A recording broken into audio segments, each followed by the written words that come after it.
माननीय राष्ट्रीय हरित अधिकरण के आदेशानुसार भूजल का दोहन पूरी तरह निषेध है। नोएडा प्राधिकरण इस आदेश को मानते हुए भूमि जल संरक्षण हेतु कई कदम उठा रहा है। नोएडा प्राधिकरण का मानना है कि पीने का पानी सिर्फ पीने के लिए ही उपयोग करना चाहिए और बाकी कार्य जैसे धुलाई, छिड़काव, आग बुझाने, सिंचाई, कंस्ट्रक्शन इत्यादि के लिए एसटीपी के शोधित पानी का ही उपयोग करना उचित है।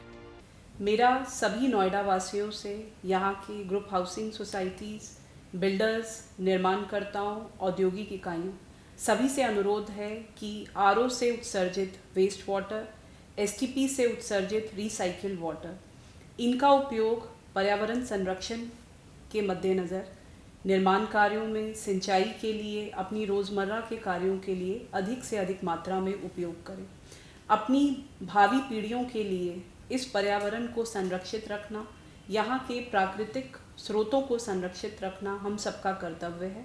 कृपया इस कार्य में नोएडा अथॉरिटी का सहयोग दें। नोएडा प्राधिकरण द्वारा इस बात को गंभीरता से लेते हुए नोएडा नगर की सीवर व्यवस्था हेतु नोएडा प्राधिकरण द्वारा मास्टर प्लान 2031 तैयार कराया गया है, जिसके अंतर्गत नोएडा नगर को 4 सीवरेज डिस्ट्रिक्ट ए, बी, सी एवं डी में विभाजित करते हुए 231 एमएलडी क्षमता के 6 एसटीपी का निर्माण कराया गया और भविष्य के दृष्टिगत 180 एमएलडी क्षमता के 2 एसटीपी के निर्माण कराए जा रहे हैं।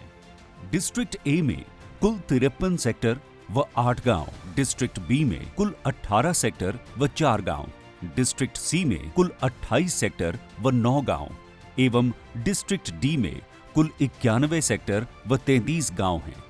इस प्रकार नोएडा के कुल 190 सेक्टरों व 54 गांवों को चारों सीवरेज डिस्ट्रिक्टों में विभाजित कर सीवेज शोधित किया जा रहा है।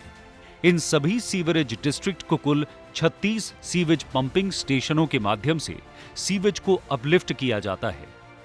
प्रत्येक सीवेज डिस्ट्रिक्ट के सीवर को शोधन करने हेतु डिस्ट्रिक्ट ए सेक्टर 54 में 33 एमएलडी एवं 54 एमएलडी, डिस्ट्रिक्ट बी सेक्टर 50 में 25 एमएलडी एवं 34 एमएलडी, डिस्ट्रिक्ट सी सेक्टर 123 में 35 एमएलडी तथा डिस्ट्रिक्ट डी सेक्टर 168 में 50 एमएलडी की क्षमता के एसटीपी स्थापित किए गए हैं, जो कि आधुनिकतम विश्व स्तरीय तकनीक एसबीआर पर आधारित हैं।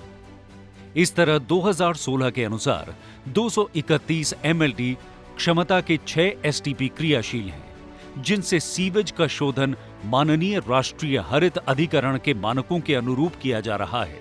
सभी एसटीपी से वर्तमान में लगभग 190 एमएलडी शोधित जल का प्रतिदिन उत्पादन किया जा रहा है और 135 एमएलडी शोधित जल का प्रतिदिन प्रयोग किया जा रहा है, जिससे 135 एमएलडी भूजल की बचत हो रही है। इसके अतिरिक्त नोएडा क्षेत्र में सभी ग्रुप हाउसिंग सोसाइटीज एवं बड़ी औद्योगिक इकाइयों में स्थापित सीवेज शोधन संयंत्र से उत्सर्जित शोधित जल का उपयोग सोसाइटी व औद्योगिक इकाई के अंदर सिंचाई एवं अन्य कार्यों में किया जाता है। इससे भी भूगर्भ जल की बचत हो रही है। इन सीवेज शोधन संयंत्रों में सबसे महत्वपूर्ण भूमिका एसबीआर तकनीकी की होती है। यहाँ अशुद्ध पानी को आधुनिक तकनीकों की मदद से स्वच्छ बनाया जाता है। ये पानी पीने योग्य नहीं होता है। सीवेज शोधन संयंत्रों से उत्सर्जित स्लग से सिटी कॉम्पोस्ट बनाने की कार्रवाई की जा रही है और प्रतिदिन 50 टन सिटी कॉम्पोस्ट का उत्पादन किया जाना प्रस्तावित है। इस स्वच्छ पानी को कम से कम नुकसान करते हुए एक जलाशय में इकट्ठा किया जाता है। जलाशय पर स्थापित पंपिंग स्टेशन के माध्यम से शोधित जल को विभिन्न कार्यों में उपयोग में लाया जाता है। उसके बाद इकट्ठा पानी को उसके उपयोगिता अनुसार अलग अलग वाहनों यानी टैंकर, दमकल गाड़ी इत्यादि में भरा जाता है।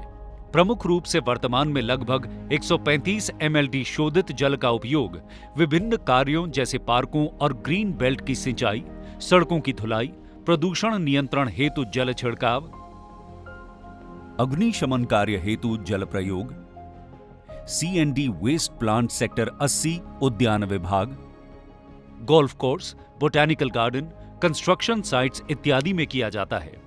नोएडा प्राधिकरण इस पर्यावरण के सुधार हेतु तीव्र गति से अग्रसर अथक प्रयास कर रहा है।